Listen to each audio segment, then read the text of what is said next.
기도하겠습니다. 좋으신 아버지 하나님, 오늘도 저희들에게 이 아침을 허락하여 주시고 주의 말씀을 묵상하며 출발할 수 있게 하시니 감사를 드립니다. 주님, 저희들이 주님의 말씀 잘 붙들고 이 시대를 잘 분별하면서 주님께서 원하는 바를 향해 나아가는 저희들을 되게 하여 주시옵소서. 무엇보다도 주님의 마음을 깨닫고 살아가는 것이 하나님 나라이며 또 주님의 마음이 뜻하는 것을 향해 나아가는 것이 천국의 기쁨인 줄 믿습니다. 이 삶을 잃어버리지 않도록 다시 한번 성령으로 지키시고 보호하시고 인도하여 주시옵소서. 우리 구주 예수 그리스도의 이름으로 기도드립니다. 아멘. 오늘 우리에게 주신 말씀은 누가복음 15장, 본문 읽기는 15장 11절에서 24절입니다. 또 이르시되 어떤 사람에게 두 아들이 있는데 그 둘째가 아버지에게 말하되 아버지여 재산 중에서 내게 돌아올 분깃을 내게 주소서 하는지라 아버지가 그 살림을 각각 나누어 주었더니 그 후 며칠이 안 되어 둘째 아들이 재물을 다 모아 가지고 먼 나라에 가 거기서 허랑방탕하여 그 재산을 낭비하더니 다 없앤 후 그 나라에 크게 흉년이 들어 그가 비로소 궁핍한지라 가서 그 나라 백성 중 한 사람에게 붙여 사니 그가 그를 들로 보내어 돼지를 치게 하였는데 그가 돼지 먹는 쥐염 열매로 배를 채우고자 하되 주는 자가 없는지라 이에 스스로 돌이켜 이르되 내 아버지에게는 양식이 풍족한 품꾼이 얼마나 많은가 나는 여기서 주려 죽는구나. 내가 일어나 아버지께 가서 이르기를 아버지 내가 하늘과 아버지께 죄를 지었사오니 지금부터는 아버지의 아들이라 일컬음을 감당하지 못하겠나이다. 나는 품꾼의 하나로 보소서 하리라 하고 이에 일어나서 아버지께로 돌아가니라. 아직도 거리가 먼데 아버지가 그를 보고 치근히 여겨 달려가 목을 안고 입을 맞추니 아들이 이르되 아버지 내가 하늘과 아버지께 죄를 지었사오니 지금부터는 아버지의 아들이라 일컬음을 감당하지 못하겠나이다 하나 아버지는 종들에게 이르되 제일 좋은 옷을 내어다가 입히고 손에 가락지를 끼우고 발에 신을 신기라. 그리고 살찐 송아지를 끌어다가 잡으라. 우리가 먹고 즐기자. 이 내 아들은 죽었다가 다시 살아났으며 내가 잃었다가 다시 얻었노라 하니 그들이 즐거워하더라. 아멘. 오늘 본문 말씀은 회개하고 돌아온 일을 하나님께서 얼마나 기뻐하시는가를 전해주는 말씀입니다. 15장은 잘 알려진 세 가지 비유가 담겨져 있습니다. 이 세 비유가 공통적으로 말하는 게 있습니다. 바로 아버지께 돌아가는 것, 또 아버지께서 회개한 자를 얼마나 기뻐하는가, 그것을 우리에게 전해주고 있습니다. 이 비유가 시작되는 것이 나옵니다. 예수님께서는 세리와 죄인들을 맞이하시고 그들과 함께 먹고 마셨습니다. 즉 그들과 함께 공동체를 이루셨다는 것입니다. 이 모습을 보고 바리새인과 서기관들이 이렇게 말합니다. 그 예수님을 향해서 예수님은 이제 저렇게 죄인들과 또 세리들과 어울린다라고 말합니다. 이 말은 예수님을 향한 칭찬이 아니었죠. 바로 비난이었습니다. 하지만 이 비난은 오히려 예수님의 사역이 무엇인지를 확실하게 가르쳐 주고 있는 것입니다. 그리고서 예수님께서는 그들의 그 마음을 아시고 이제 그들을 향해서 세 가지 비유로 말씀하십니다. 바로 잃어버린 양의 비유입니다. 그 한 목자가 그 잃어버린 한 마리의 양을 찾아 나아갑니다. 그래서 그 한 마리 양을 찾고 기뻐하며 또 친구들과 불러서 그 기쁨을 나누는 얘기입니다. 이 얘기를 많은 사람들은 비효율적이라고 말할 때도 있습니다. 어떻게 한 마리를 남겨두고 어떻게 한 마리를 찾아 나서기 위해서 99마리의 양을 남겨두냐. 한 마리를 찾아 나서는 그것을 99마리의 양에게 돌보는데 써야 된다. 뭐 이런 얘기를 합니다. 그런데 이 비유가 말하는 게 효율성이 아니죠. 바로 한 마리 양까지도 소중하게 생각하시는 하나님. 그리고 그 한 마리가 길을 잃었다면 기꺼이 그 목자는 그 양을 찾아 나서는 것. 그 또한 그 이야기는 99마리 중에 다른 한 마리 양이 또 길을 잊으면 그 어려움 당한 양을 찾아 나가 그 양을 구원해내는 그 아버지의 마음을 말하는 것입니다. 그 99마리 중에 어떤 양도 또 길을 잃어버릴 수 있습니다. 그때 그 양은 무슨 생각을 하겠습니까? 내가 어려움을 당하면 언제든지 목자는 나를 찾아오신다라는 그 믿음과 그런 것이 얘기가 될 수 있는 것입니다. 그렇게 이 이야기는 하나님께서 어려움 당하고 있는 양, 길을 잃은 양을 찾아 나서고 그 양을 찾은 후에는 벗과 이웃들을 불러서 잔치를 벌이며 하나님의 구원을 완성하신다는 얘기입니다. 그래서 이 비유가 말하는 것은 바로 회개한 이를 찾으시는 하나님. 그리고 회개한 이유는 그 회개할 것이 없는 의인들과 의인 99과 함께 얼마나 그 회개하고 돌아온 일을 기뻐하는가를 말합니다. 하지만 바리새인과 서기관들은 자신들의 삶이 하나님 앞에서 아무 문제가 없다라고 생각하기에 그들은 회개할 생각을 하지 않습니다. 회개할 대상은 오직 죄인과 세리, 창기들과 같이 나와 상관이 없는 사람들, 또 하나님의 심판받아 저렇게 살 수밖에 없는 그들이라고 생각하는 것이었습니다. 둘째 비유는 바로 10드라크마를 가진 한 여인이 한 드라크마를 잃어버린 이야기입니다. 그 여인은 그 잃어버린 한 드라크마를 찾기 위해 포기하지 않고 찾을 때까지 쓸고 등불을 밝히고 구석구석을 살피는 것을 볼 수가 있습니다. 그리고 그것을 찾았을 때 그 기쁨을 감당하지 못해서 그 잔치를 베풀고 이웃과 나눕니다.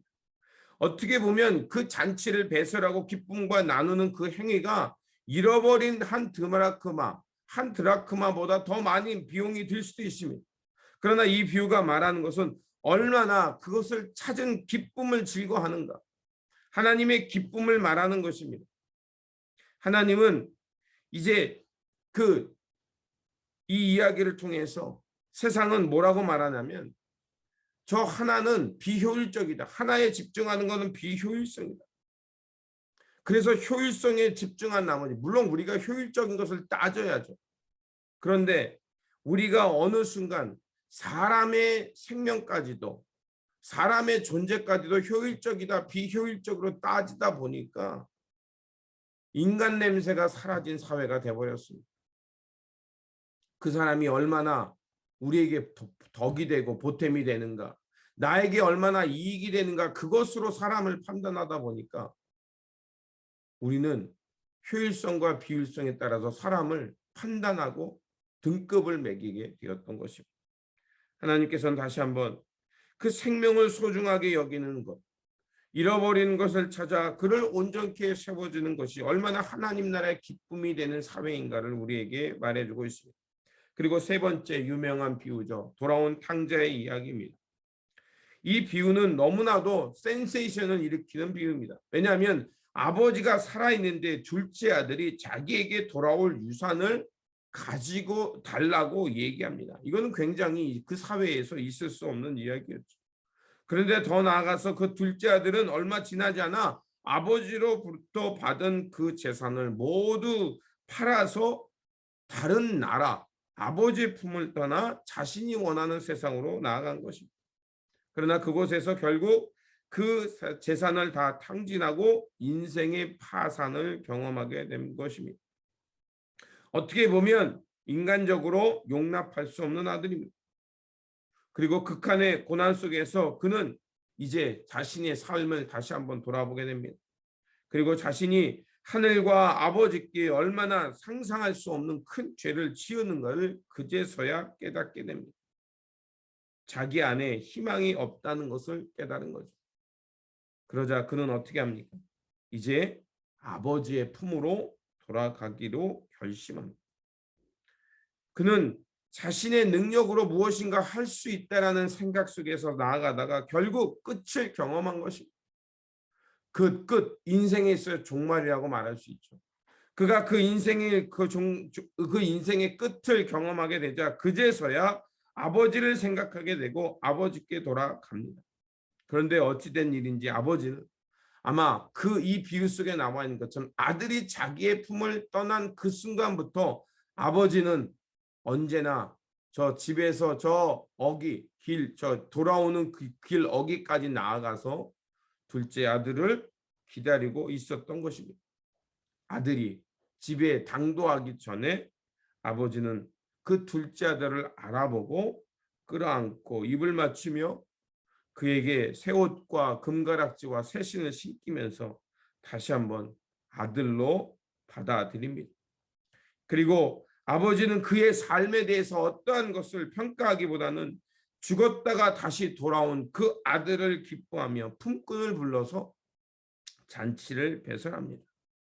그리고 오늘 우리가 읽진 않았지만 이 뒤에 나오는 또 다른 이야기 하나가 더 있죠.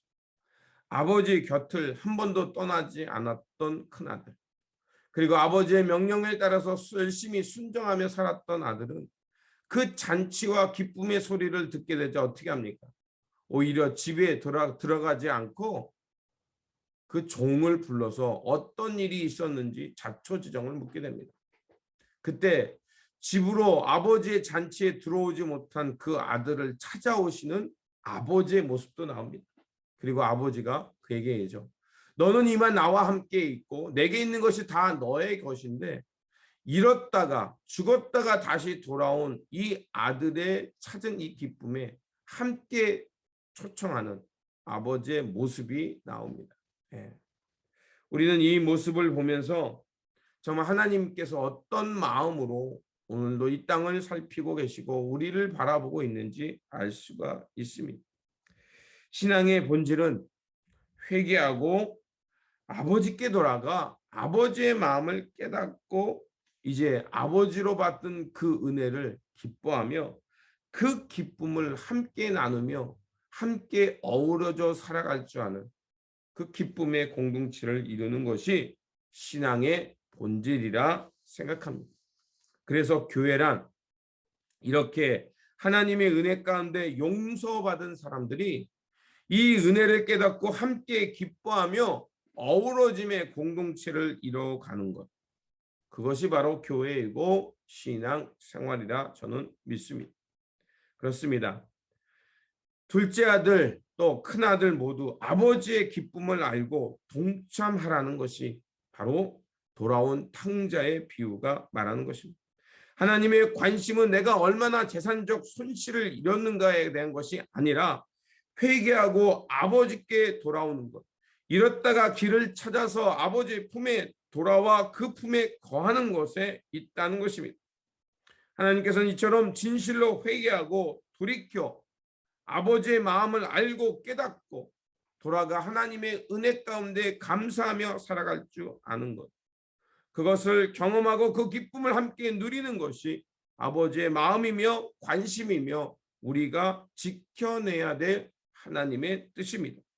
그러므로 오늘도 우리에게 주어진 이 삶의 자리에서 다시 한번 아버지의 마음을 깨닫고 하늘나라 잔치의 기쁨을 회복하면서 오늘도 길을 잃고 방황하는 이들에게 아버지의 뜻과 아버지의 마음이 무엇인지를 전하면서 함께 하늘의 잔치에 기뻐하며 그 기쁨을 함께 나누고 누리며 살아가는 저와 여러분들이 되시기를 다시 한번 주님의 이름으로 축원드립니다. 기도하겠습니다. 회개하고 돌아온 일을 기쁨으로 맞아주시는 하나님, 날마다 실수하고 실패한 인생들, 그러나 그럼에도 불구하고 하나님께서는 우리에게 자비를 베푸셔서 아버지께 돌아가 그 기쁨에 참여할 수 있게 하셨습니다. 하나님, 그러하오니 우리의 모습이 바리새인이나 서기관 혹은 그 돌아온 아들의 그 잔치에 참여하지 못하고 주위에서 방황하는 큰아들의 모습이 되지 않도록 도와주시옵소서. 다시 한번 하나님의 마음을 알고 그 하나님의 기쁨에 참여하며 그 하늘나라의 잔치에 기뻐하며 먹고 마시는 삶이 되기를 원합니다. 주님, 오늘도 우리에게 주어진 이 일상 속에서 정말 하늘나라의 잔치에 기뻐하며 참여하며 주님의 마음을 깨닫고 살아가는, 그래서 그 마음을 전하며 살아가는 그러한 자녀들 되게 하여 주시옵소서. 우리 구주 예수 그리스도의 이름으로 기도드립니다. 아멘. 오늘 우리에게 주신 말씀 붙들고 살아가는 한 날이 되시기를 바라며, 다시 한번 하나님 나라의 잔치에 기쁨으로 참여하면서 잃어버린 자를 찾아 주님의 마음으로 함께 그들을 주님께로 초청하는 그러한 삶의 자리, 또 하나님 나라의 기쁨을 아는 사람들 되어 살아가시기 바랍니다. 주님의 평안이 함께 하시기 바랍니다.